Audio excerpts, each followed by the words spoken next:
What is it with motorcycle riders, and they have to mess with the air tire pressure and the size tire on their bikes? Let's talk about that. Let's get cracking.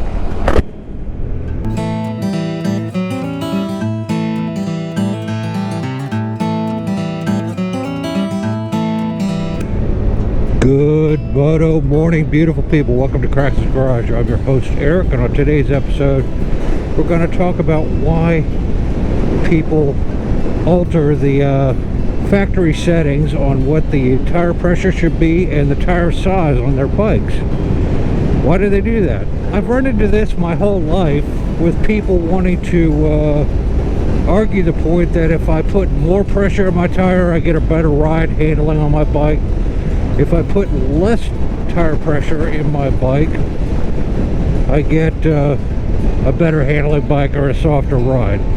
I guess the only circumstance that I could understand that would be if you're going off-road on an ADV bike in sand and mud and that kind of thing. Yes, you should air down your tires.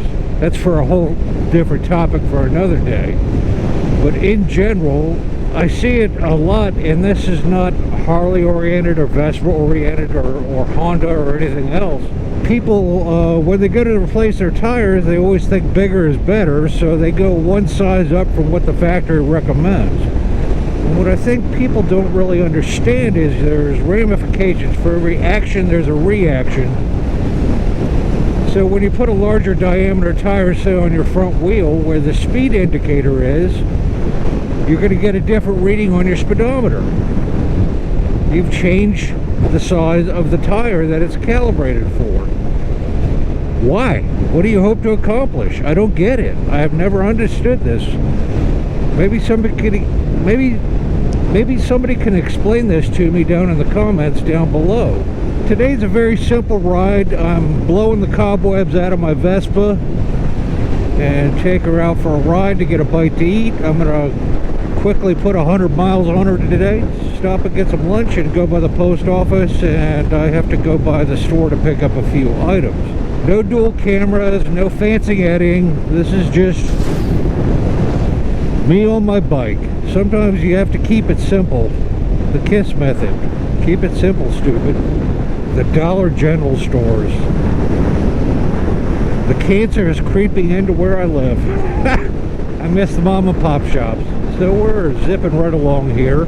As you can see, spring is happening, and the pollen is off the hook right now. Wherever I stop to eat when I come out, you'll be able to write your name on your bike from the pollen that's on it. Time for some Super Tramp.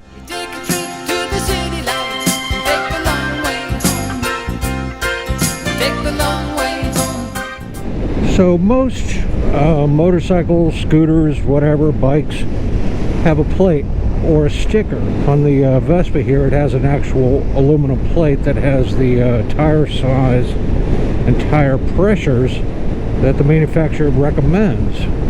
So my question to my audience here is, why do people have to mess with those numbers and run the risk of not getting the absolute best tire wear out of your tire, throw off your speedometer, etc.? What is it I'm missing? Maybe it's me. What makes a person think that a manufacturer, Harley-Davidson, Honda, Suzuki, Yamaha, Indian, or Vespa in this case, that spent millions and millions of dollars in research and development to develop the bike to perform to its absolute best for you? Why would you want to mess with that? And people always do, and I've had this discussion. People are adamant about it, and it's like, all right, peace, whatever you want to do. I get it. I don't agree with it, but I've had a lot less headaches in my life, I would think, because I don't mess with something that isn't broken. Let me know in your comments down below what you think. Maybe I'm the crackpot on this one. So I'm taking a long road home. This time of year, the weather is really wild. It's April. In April, we can get everything from snow to, in today's case, 89 degrees Fahrenheit. We get 50-degree swings in temperatures within 24 hours. It's wild. I wanted to blow some gas out of the Vespa here and get some fresh gas in it too. Just about accomplished that. She's running good. Damn, I love this scooter.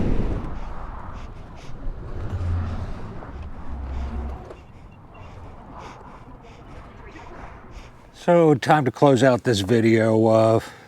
Just a glorious day here in Virginia. I'm rocking my shirt that Lori and Tammy gave me. Thank you so much. Tomorrow's going to be an epic day. I'm going to film. I'm not going to let the cat out of the bag, but look for that one in the near future of something big happening with me, and I'll share another piece of my life. I think that'll about wrap this one up. Let me know in the comments down below if what you guys think about this topic. Have you run into it? Do people fudge with the amount of air they put in their tires or the size of their tires they put on any of their bikes? And why do they do it? What's justification? Like I've said, you know, when you mess with something that isn't broken, you put undue stress on the bearings and axles and all the other components that are involved with that tire. So something to think about. Certainly an interesting topic worth kicking around. And there's my ghost dog Bourbon. He's here to remind me to wrap up this video. If you like this video, give it a thumbs up. If you didn't, give it a thumbs down. If you want to see more of the future, hit that subscribe button right down there in the corner. And remember, folks, go riding. It's good for you, and I'll see you in the next one. Peace.